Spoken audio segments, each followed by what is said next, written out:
So I got this green tea latte, iced green tea latte with coconut milk instead of regular milk. Tell me why. I guess they supposedly never shake it up or something along those lines. So I got it earlier on my lunch, and I go to take a drink, and the matcha powder is literally just like a thick layer at the bottom. And I suck it up the straw because I don't realize it's not shaken up or something. And literally my tongue was filled with green powder. Hey guys, welcome back to my channel. Sorry if it is a little bit dark in here. I just got home from work and it's pretty late, but I wanted to get another video up to go along with the Toads Before the Prince series. It's a little bit hot, so I have the fan going. I hope it's not too loud or distracting. Because I turned the AC off in my house before we leave because our electricity bill was kind of getting up there. Here. Toad number 2 happened to be my relationship from when I was 18 years old until I was 23 years old. I'm 27 right now.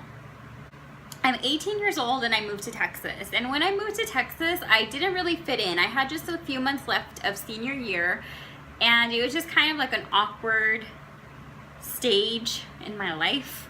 I didn't fit in anywhere. I felt very like I didn't belong at the school, and I was just kind of there. When we moved to Texas, my parents decided to become really strict with me. I'm just giving you a little backstory. When I turned 18, my parents decided to become really strict with me. They got really involved in going to church and things like that, and they just started implementing all these rules on me that I didn't previously have, and they started becoming really strict. When I lived in California, freshman and sophomore year, they were super strict with me. Junior year, they kind of became lenient, and then senior year, like, I had no curfew, I had no rules. I wasn't like an out of control teenager, so it's not like I was doing anything crazy besides like I would go to like the football games and stuff, but I wasn't like out being crazy or doing anything irresponsible. And so my parents didn't really give me a curfew. I didn't have really, like, they were not really strict with me. As long as they didn't need me to babysit, then I was kind of free to do what I wanted to do junior and senior year. And when we moved to Texas and I graduated high school, I turned 18, all of a sudden they wanted to be super strict and put all these rules on me and put a curfew on me, and I couldn't do this and I couldn't do that. And it was just kind of like, when you're 18 and you want your freedom, that was just kind of like, excuse me? What do you mean I can't go to the movies? Or what do you mean I have to be home by this time? Like, it was just like, I was just not having it at 18 years old. And so I met this boy. I don't even know what to call him. We'll call him Cameron. Obviously it's not his real name. So we're just gonna call him Cameron. So I met Cameron when I was 18 years old, and we hit it off right away. We actually had mutual friends, but officially we went through MySpace. And Cameron was a couple years older than me, and he kind of, I don't know, I kind of liked that he was older because I felt like, ooh, like an older guy. I thought he was more responsible, and he made it seem like he had his life together. And like I said, I was only 18, I was very impressionable, and I thought like, oh, this guy is the good guy, you know. From what he told me from the get-go, he told me that he worked at an engineering firm, and he had his own apartment, that he was still in college, and he had his own car and all this stuff. Like, he had all this stuff going for him, and I admired that, and I saw that as an opportunity to, I don't know, I just clung to it. Like I said, my parents were really strict, and I was like, oh, this guy has his shit together. And I kind of took that and ran with it. So that relationship moved really quickly. A few months into it, he proposed to me. And around this time, my parents were moving back to California. And like I said, I was young, I was impressionable, I thought he had his shit together, and I admired that. And so when he proposed to me, I was like, oh yes, it was puppy love, you know? And so my mom like made him promise to take care of me and all of this stuff. And he said, yes, I'll take care of her, blah, blah, blah. Don't even worry. My mom's like, she better stay in school and all this stuff. My mom's concern was always my whole life, like, you better not get pregnant, you better graduate high school, you better go to college, like all this stuff, you know, that she implemented. And so she made him promise to take care of me, a promise that he didn't keep. So let's forward to the craziness. So very early on in our relationship, I remember one time he logged into MySpace from my phone. Phones back then weren't as they are now. And so I don't know why he logged into his MySpace from my phone, but he did. And I thought he logged out because when I went to my MySpace, I was on my page on the phone, but when I hit the messaging button, it actually took me to his inbox, which was really weird because I didn't know that he was still logged in. And this is the first like shady thing that kind of occurred. And he wrote to this girl and he said, hey, hey, I'm with somebody now, so don't message me on here, but here's my email. Just email me. And that was really shady, of course. You know, obviously, like you're telling another girl to email you because you're in a relationship now. And I didn't take that really well. And so kind of from that, like obviously I didn't trust him. So that was like the first red flag where I should have been like, hold up, something's wrong here. The second thing that had occurred that was kind of like, maybe, you know, this is not a healthy relationship, is he was super insecure for no reason.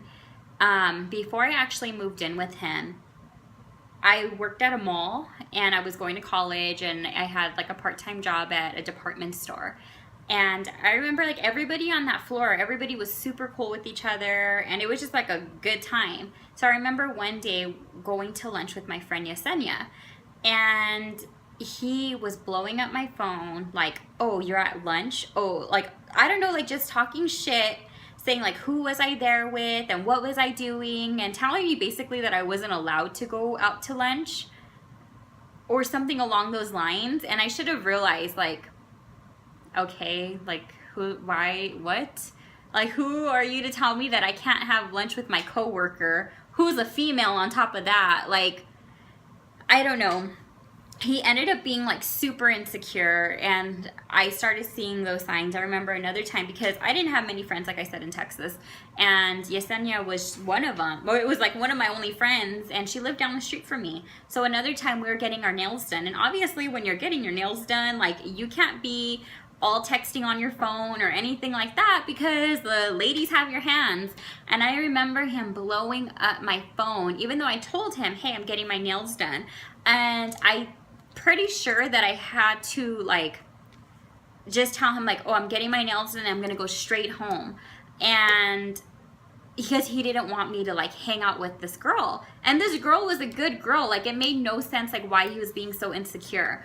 And I think it was because he was probably being shady. Like I just feel like maybe that was his guilty conscience, because that's usually what it is when somebody's accusing you of doing something and you're not doing anything. Like it's probably their guilty conscience because they're doing something. And like I said, he did message a girl telling her telling her to email him.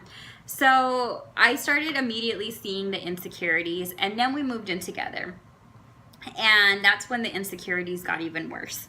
Like I said, my parents were moving to California and he proposed to me and it was puppy love and I admired all these things about him and we ended up moving in together.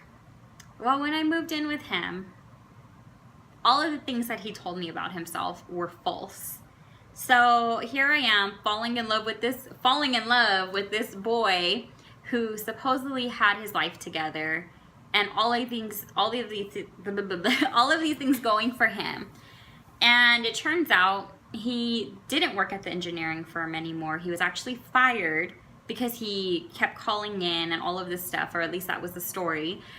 He didn't have his car. He used to have a car when he had a job, but then that didn't work out either because he got fired. He couldn't make the payments. And so he had to give the car back to his family, to his dad. And he wasn't in school, and it was just, he was not anything that he told me that he was.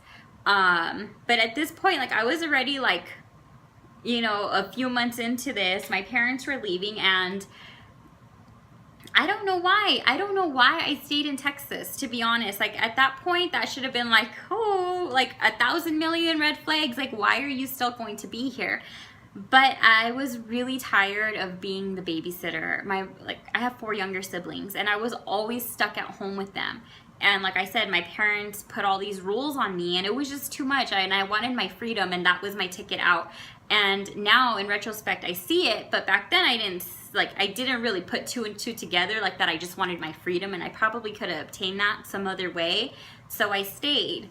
And the relationship was not healthy from the very beginning. It was just ugly. He was just very insecure. He had, went through his own stuff. Like, I feel like everybody has baggage, and if you're not healed from the shit that has happened to you in your past, then you cannot move on with the next person, And so he kind of had these relationships back to back. And I was like his 3rd relationship, and he never really healed from what had happened previously. And I kind of feel like he took it out on me. And so another incident with his insecurities is MySpace was all the hype back then. And I remember one of my friends from like elementary school had sent me a friend request. And I didn't decline it, and I didn't accept it because I just didn't want any drama. I kind of just left it there. And he like pitched a fit. Like, he was like, oh, like, you're so fucking shady, and you're gonna go message him when I'm not around, and all of this stuff. And that wasn't even it. I just felt like I knew this person since elementary, so I'm not gonna decline it because that's just kind of rude, And then at the same time, I'm like, I'm not gonna accept it because I don't want to start all this drama, so I just left it there. Like, my intention was not to go message him. It wasn't anything. And he threw like the biggest fit of my life. I remember we were coming home from somewhere, and he was still like pitching a fit about it. And I just remember him being so ugly to me, like calling me all the names in the book, and I hadn't done anything wrong. Like, I didn't feel like what I did was wrong. I just like left the request there. I'm like, I'm not gonna decline it. It was somebody that I've known my whole life, but I'm not accepting it either. Like, it was just there, And from there, the fights kind of got worse and worse. It started like with the disrespectful names and things like that. And then it started like escalating to where he would start like breaking my stuff to kind of get a reaction out of me. And then from there, from breaking my stuff, then it turned physical, where next thing you know, he's like throwing me across the room. And it was just ugly. Like, it really escalated quickly. And it was just too much. It was just not a good relationship. And we were so, like, the thing is like, I was so young. Like, this was almost 10 years ago. You know what I mean? Like, it was so long ago when it started that I don't even know if I realized, like, the severity of how unhealthy the relationship was.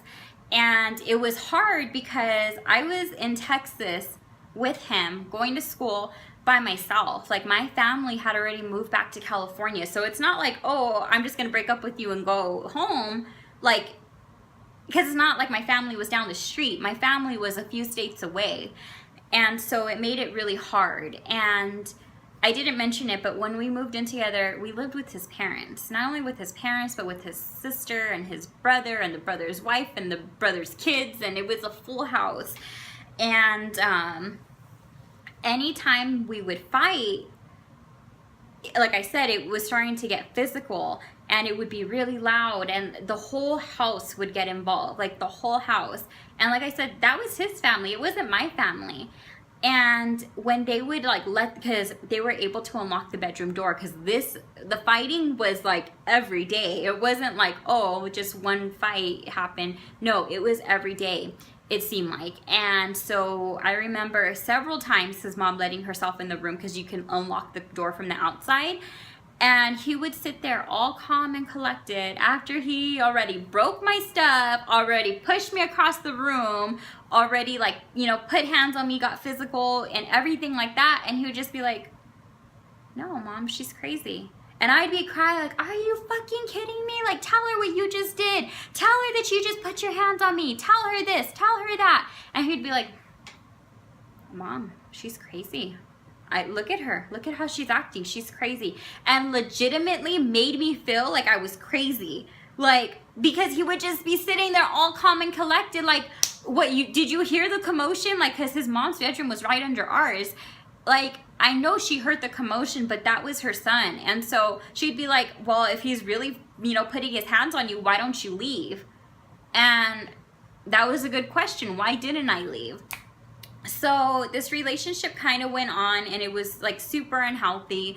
But I don't know, in my mind, I thought it'll get better, you know, it'll get better. And so fast forward a couple months, and I'm in school and he's not in school, and I just needed him. He's not in school. He ended up losing his job, and he's not doing anything with his life. So I'm the only one working. I'm going to school full time, and I'm like, you need to do something with your life. And he decided, or I decided for him, that he needs to go back to school. Like, you can't just stay home and do nothing. Like, that's just not, no, that's not okay. And so he decided he was going to go back to school, except he couldn't afford to go back to school. And we were already engaged, so we kind of just decided to go get married so he can afford to go back to school. And that was a big mistake, because then we find out in the state of Texas, it's considered common law marriage. We were already living together, so we didn't need to physically go to the courthouse for him to be considered independent, because technically we're already living together, so he was already considered independent. And so he ended up enrolling back into school, and I was having to do his homework for him. I was having to, you know, do my work, his work, and my job, and then come home, and it's not like we had the whole house to ourselves. Like, we only had the bedroom, and he was like, he wouldn't even clean the bedroom. He would just play video games all day, and just kind of just, it was so frustrating, because like I felt so unappreciated. Okay, so this is where I started losing respect for him. Like, you would think that I would have lost respect when he messaged another girl, or when he was being verbally abusive or physically abusive, but this part was just like the icing on the cake. So he, like I said, he was just not doing anything. He was not doing anything with his life, and it was just kind of to the point where I was so unhappy. I was so done. I was just like, ugh, you know, I wanted to be out of that relationship so bad, but at the same time, I felt so helpless. Like, I felt very alone, because I was in a state by myself without my family. I felt helpless. I felt unappreciated. And I remember writing him, I don't know, back in the day, I used to write poems, and I remembered that, and I haven't written in a long time. Ever since I was a kid, I used to love writing. And I don't know why I loved writing poems, but I remember writing him something, and it all rhymed, and basically telling him like that I'm not happy, that I felt unappreciated, and everything like that. And he finally decides he's gonna get his shit together. So he starts working, he gets a job. And it's to the point where now we can afford to move out of his parents' house and on our own. And during this time, because I expressed to him how I was feeling, he kind of stopped with certain aspects of like the ugliness, but not everything. So when we moved out on our own, he was no longer insecure, so I can go hang out with my friend Yesenia and go get our nails done and go to lunch, and he was fine with it. And at this point, Yesenia lived like an hour away, so he was fine with it. I can go see her. He totally changed in certain aspects. Even she was surprised, like, what? I'm surprised, like, he's not blowing up your phone. And, you know, it had been a couple years at this point. And so he changed in that aspect, and now he's starting to work. He's starting to participate around the house. He's no longer putting his hands on me or breaking my shit. But what he doesn't stop doing is he doesn't stop with like the verbal, you know, the verbal abuse or the name calling or the belittling or putting me down. I remember him always like putting me down, because at this time I worked at a job and I was only making $10 an hour. And although I worked there full time, I wasn't hardly making any money. But I didn't love the job. I loved my manager, because she worked with my school schedule. I was in school full time, and she worked with me all the time. I never had any issues with her, and I felt like she was like my second mom. And so I remember him always telling me, oh, like, you're just a fucking loser. Like, him putting me down, like, you're just a loser. You don't make shit. You ain't shit. You know, just talking about the money that I wasn't making, even though I was going to school to try to better myself and my situation. So yeah, he would just always just put me down. And we didn't get along. I mean, we kind of got better for like a little bit, but he still didn't appreciate me. And all of those little things he didn't do. Like, he didn't think those little things were important. Like, I don't know, Valentine's Day or anniversaries or birthdays. Like, it just wasn't important to him. Or when I would go see my family, for instance. Like, I would go almost for 2 weeks, you know, to come to California to visit my family. You would think, like, if you haven't seen me in 2 weeks, like, show up to the airport with some flowers or at least a bottle of water, you know, something. And like, it was just not important to him.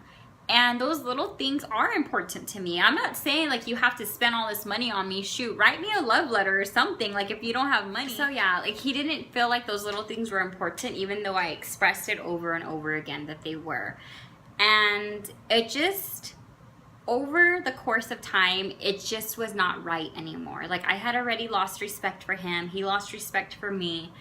And we were fighting like cats and dogs. And it just really went downhill to the point where a year before graduating college, I was just like, I can't do this. We had plans to move to California once I graduated from college. And it was very clear and very evident that he did not have any intentions of coming to California. And so on top of everything else, I was just like, I can't do this. And so I ended up telling him that I was not happy and that I was no longer in love with him. And that's a really hard thing to do. I don't think I've ever had to be that honest with somebody. Like, that's just really brutal to say to somebody. Just to let them know, like, it's that you're not in love with them, that you're not happy, that you guys are not on the same page. And I wasn't even attracted to him at this point. Like I said, I lost all respect for him over the course of time. And I had to still live there with him during this time frame. So just imagine having to live with your ex for a long time, months and months and months, until you finish college, being in the same house but not being together. Like, I know it wasn't easy for him. I remember when I told him, it kind of started like a joke. Not really a joke. Basically, I guess his dad was saying that he wanted to buy a house. Oh, I can't get comfortable. His dad was saying he wanted to buy a house and put Cameron, is that what I named him? I don't even know. Put him on the title too, but he is like, oh, like, you should do it, like, you should get a divorce with Danielle so we can buy this house, so if you guys ever do break up in the future, she won't have half. And so he was kind of joking about it. And I was like, no, like, I really do want a divorce. And he was like, no, like, haha, it's a joke. I was like, no, really, like, I want a divorce. And how it came up, we were like at a restaurant eating. So he was like, no, like, you know, my dad was just joking. I'm like, no, but I'm really not happy. Like, I really want a divorce.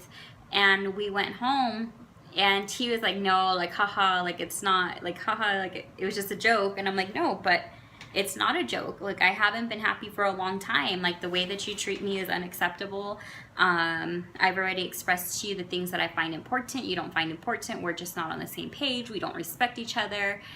And he was just like, I think he was surprised or taken back by the fact that I was telling him this. And then I think it really sank in that I was being serious.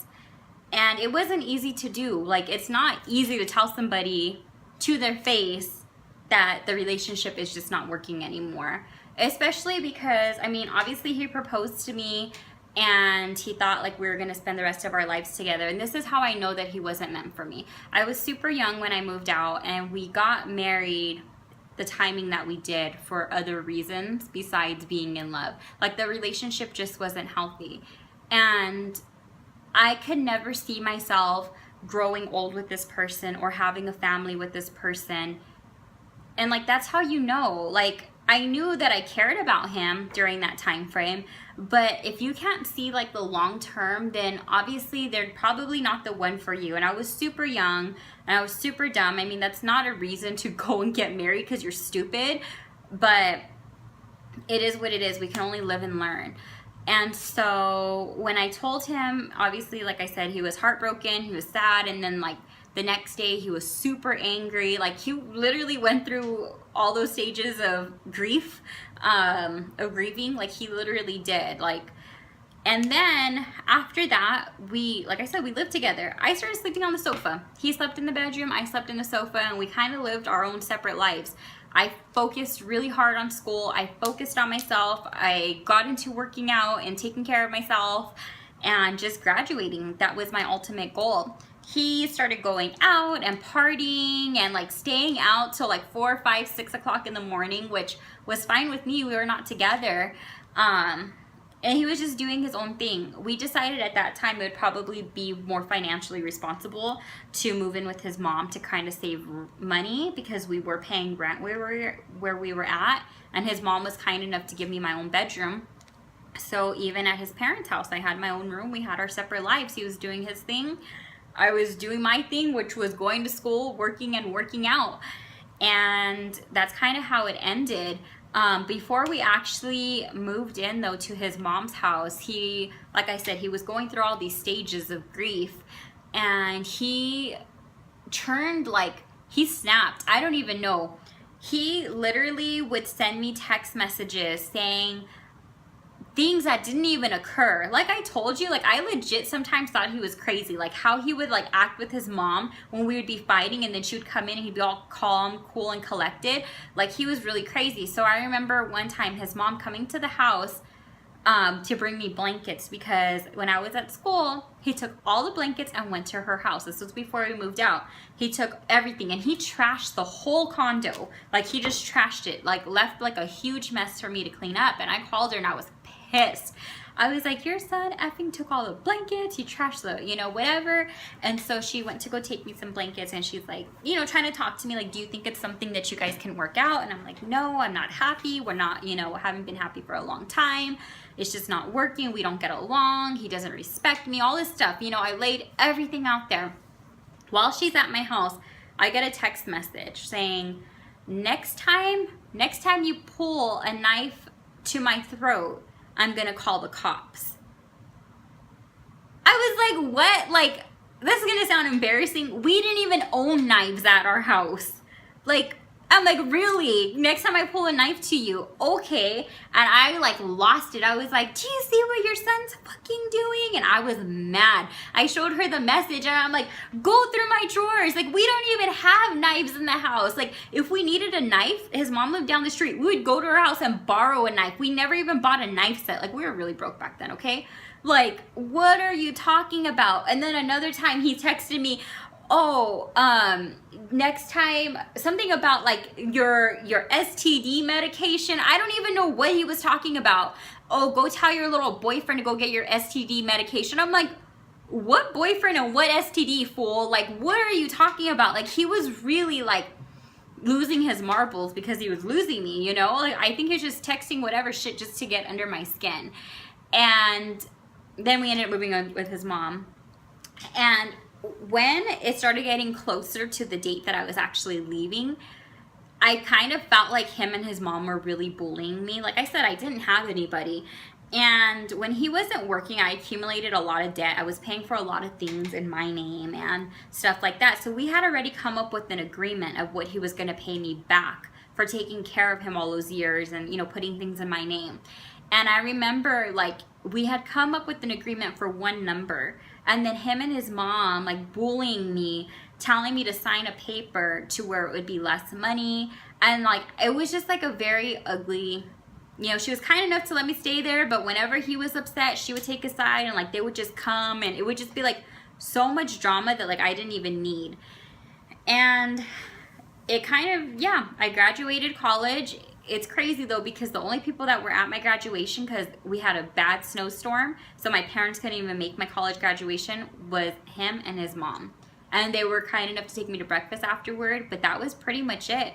Like, 3 days after my graduation, like my room was packed up. I didn't even have a chance to pack everything. His mom packed my room for me, and that was it. I left. And the night that I left, he thought I was gonna change my mind or something, and I'm like, homeboy, we've been broken up for a year. Like, we have been not even together. Like, what makes you think I'm gonna change my mind?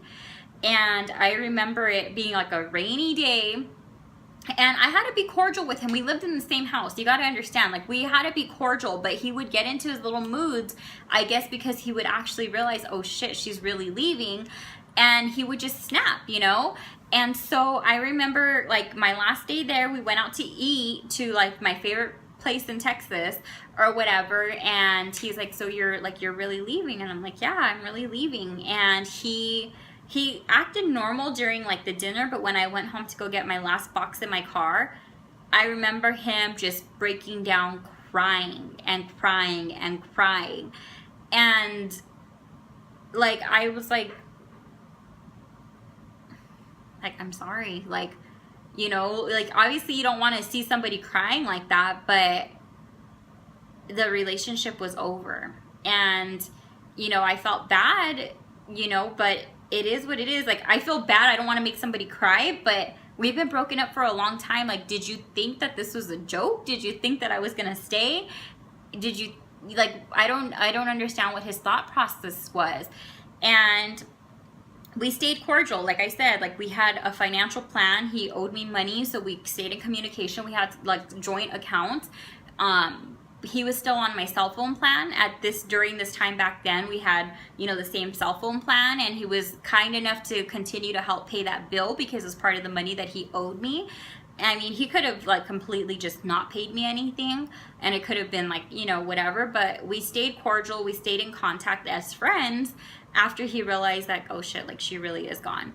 And we kind of remained friends, and we kept in contact a little bit. Like I said, we had to live together for a long time. So it's a really weird situation. It was really weird because we were not together. We were separated. We still kind of bumped heads a little bit when he would realize that, oh shit, like, she's really leaving. But then sometimes it would be, like, normal, you know, it would be like a normal conversation or whatever. We could get along as friends. So when I left, right away he started dating, which is fine with me. And I had not been gone for more than 3 months, and then he tells me he got somebody pregnant. And you know who that somebody was? Just guess. It was the girl that he wrote to on MySpace, who he said, email me. That girl. So I don't know if he was being shady the whole time or not. I don't know, because that girl knows his mom, and, you know, they could have been in contact the whole time. I would have never known. After that incident, I never caught him being shady, but he was just, you know, not good in other ways. So I was like, oh, okay, like, congratulations.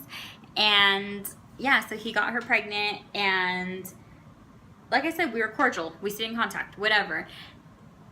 He had the nerve, after he gets her pregnant, to ask me if I was coming back.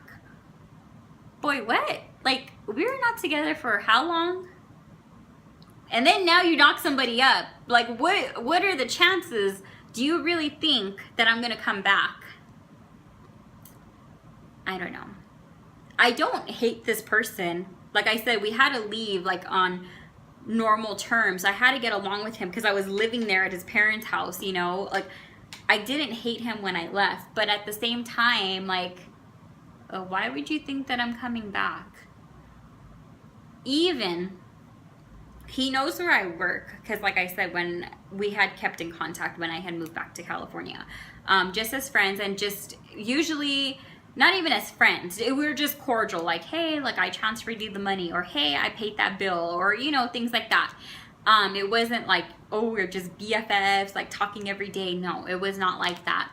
But he knew where I worked, and right before our wedding, mine and Hector's wedding, he called my work on a blocked number, and I was really confused, like, when I answered it, because it was him, and he had said that he heard that I was gonna get married, and I was like, it is not appropriate for you to be calling me. And that was the last I heard from him, because no. And so yeah, that's how that whole time span of my life played out in Texas. And when you're in an abusive relationship, it's not going to be successful. Like, I don't understand like what I was thinking. So yeah, I mean, the only thing I can say is that I was young, I was dumb, and I learned and I grew from it, and that was that. If you are in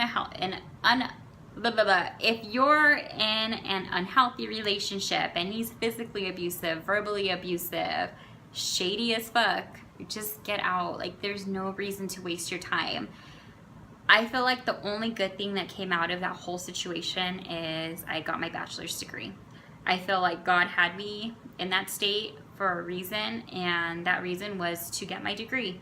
And that's what I really feel. And yeah, that is toad number 2.